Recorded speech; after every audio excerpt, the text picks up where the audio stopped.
الفيديو ده انا عامله تحيه لمحمد ابراهيم باك رايت نادي الزمالك. تعالوا نشوف ليه انا بعمل له الفيديو ده تحيه ليه. تعالوا نشوف الكرة كده من اولها، من اول لما احمد شريف استلم هتلاقي محمد راح قطع في مكان، فده لعيب بيفكر ان هو يعرف ياخد مكان للعيب زميله. دي حاجه. الحاجه التانيه بقى، بص لما استلم عمل ايه، وقف على الكرة كده وبص عمل اسكان. لما تيجي تشوف الاسكان ده هو عمله ليه، تبص كده على اللعيبه، مين اللعيب اللي ممكن يقدر يجيب هدف في الثلاثه اللي موجودين من لعيبه الزمالك؟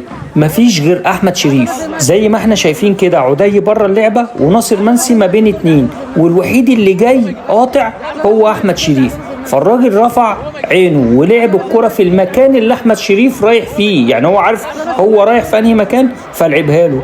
والراجل طبعا حطها بالطريقه دي، يعني كانت هتتبروز اكتر لو كان احمد شريف احرز هدف. فتحيه كبيره لمحمد ابراهيم، لعيب كبير ان شاء الله يكون واعد لنادي الزمالك.